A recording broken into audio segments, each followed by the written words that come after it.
முதல் வணக்கம் நேயர்களுக்கு வணக்கம். இன்னைக்கு நம்ம பார்க்க போகிறது ஒரு முக்கியமான பிளான்ட்டை பற்றிங்க. நம்ம எல்லாரும் மறந்து போன ஒரு பிளான்ட்னு கூட சொல்லலாம். இது வந்து பார்த்திங்கன்னா பாட்டி வைத்தியத்தில் முக்கியமாக பயன்படுத்தக்கூடிய ஒரு மருந்து செடின்னு கூட சொல்லலாம். இதோட பேர் வந்து பார்த்திங்கன்னா ஆரோ ரூட்ஸ். இதை வந்து கூவக்கிழங்குன்னு சொல்லுவாங்க. நம்ம வந்து கூகை கிழங்குன்னு கூட சொல்லலாம். ஸோ அந்த கிழங்கை பற்றி இன்றைக்கி பார்க்க போகிறோம். இதை நம்ம மாடித்தோட்டத்தில் எளிமையான முறையில் வச்சு வளர்க்க முடியுங்க. இதை எப்படி இன்றைக்கி வளர்க்கலாம், இதோட பயன் என்ன என்பதை பற்றி நம்ம பார்க்க போகிறோம். இதுதான் வந்து ஆரோ ரூட்ஸ்னு சொல்லக்கூடியது. இது வந்து ஒரு புதர் மாதிரி வளரக்கூடிய ஒரு செடி. இப்போ பார்த்திங்கன்னா ஒரு புதர் மாதிரி வளர்ந்துருக்கும். ஒரு மூங்கில் எப்படி வளரும் அதுமாரி வளரும். எல்லாமே வந்து நம்ம கிழங்கு வச்சு வளர்ப்போம். ஆனால் இது வந்து பார்த்திங்கன்னா ஒரு குச்சி வச்சாலே வரக்கூடியதுங்க. இப்போ நான் வந்து எப்படி அதை வளர்க்கலாம் சொல்கிறேன். இதே மாதிரி நிறைய வந்துருக்குல்ல.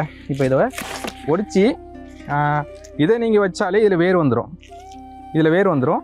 அது மூலியமாக இதை வளர்க்கக்கூடியது. இங்கே பாருங்கள், இதில் வேர் வந்திருக்கு பாருங்கள், இதில் வேர் வருதில்ல. அதே மாதிரி இந்த குச்சை நீங்கள் இப்படியே வச்சிட்டிங்கன்னா கூட வளரும். ரெண்டாவது இதோட கிழங்கு வரும். இதோட கிழங்கு எப்படி இருக்கும் அப்படின்னா வெள்ளை கலரில் இருக்கும். அதை வந்து அந்த கிழங்கை வந்து பார்த்திங்கன்னா நம்ம ஃப்ரிட்ஜிலேயோ இல்லை தண்ணி படுற இடத்துலையோ வச்சிட்டோம் அப்படின்னா அது முளைச்சி வர ஆரம்பிச்சிடும். அதை எடுத்து வச்சு கூட நம்ம வளர்க்க முடியும். இதே மாதிரி 2 வகையாக இந்த கிழங்கை நம்ம மாடியில் வளர்க்க முடியும். இது ஏன் நம்ம மாடியில் வச்சு வளர்க்கணும் அப்படின்னா இதெல்லாம் ஒரு அழிஞ்சு வரக்கூடிய ஒரு இனமாக மாறிடுச்சுங்க. இப்போலாம் இது யாருமே இதை பயன்படுத்துறது இல்லை. எல்லாமே வந்து மைதா மாவு, கோதுமை மாவு பயன்படுத்துகிறோம்.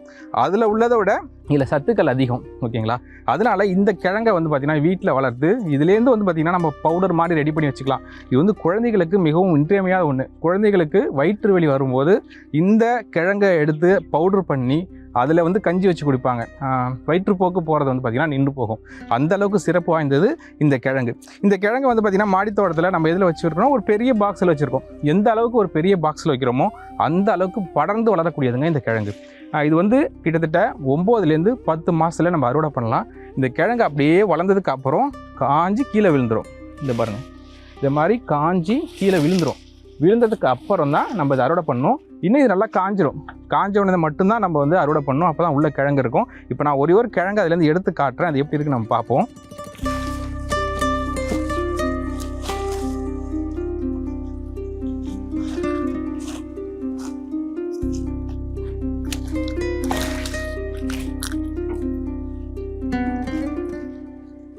இதோட கிழங்கு வந்து பார்த்திங்கன்னா இப்படி தாங்க இருக்கும், வெள்ளை கலரில் இருக்கும். இதுதான் வந்து கூகை கிழங்கு அப்படின்னு சொல்லுவாங்க.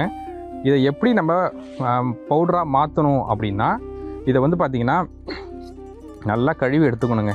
இப்போ இந்த கிழங்கு பார்த்திங்கன்னா இதேமாரி வெள்ளையாக இருக்குல்ல, இந்த கிழங்கை வந்து பார்த்திங்கன்னா நல்லா அரைச்சிட்டு இதில் பால் வருங்க. இந்த பால் அப்படியே வந்து பார்த்திங்கன்னா வெயிலில் வச்சு காய வைக்கணும்.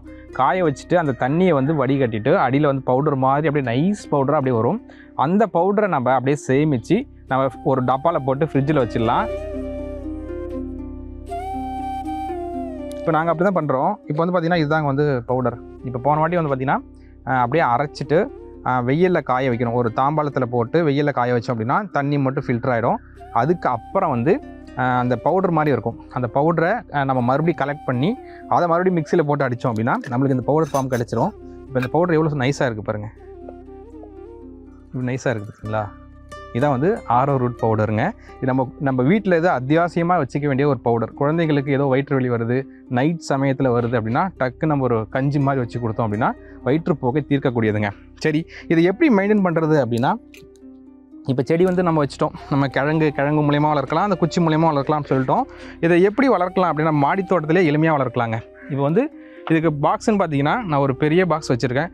உங்கள்கிட்ட வந்து பாக்ஸுக்கு பதிலாக வந்து க்ரோ பேக் கூட இருக்கலாம். இப்போ க்ரோ பேக் இந்த ஒரு 18x18 க்ரோ பேக் எடுத்துக்கிட்டிங்கன்னா அதில் வந்து ஒரு குச்சி இதேமாரி நீங்கள் வச்சினாலே போதும்.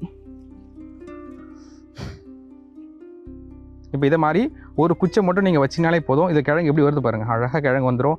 அது பாட்டு கொடி மாதிரி படர்ந்து போகிற இடமெல்லாம் துளுத்து வருங்க. இந்த பாருங்கள், இது மாதிரிலாம் போகிற இடமெல்லாம் அப்படியே துளுத்து உங்களுக்கு நிறையா வந்துடும். வந்ததுக்கு அப்புறம் இதேமாதிரி புதர் மாரி வளர்ந்ததுக்கப்புறம் இதுக்கு வந்து பார்த்திங்கன்னா ஒரு வாரத்துக்கு ஒரு முறை வந்து பார்த்திங்கன்னா மீன் அமிலம், அதே மாதிரி மீன் அமிலம் கரைசல் கொடுத்துட்டு வரும்போது இந்த இலையில் வர நோய் கூடலாம் எல்லாமே போயிடும்.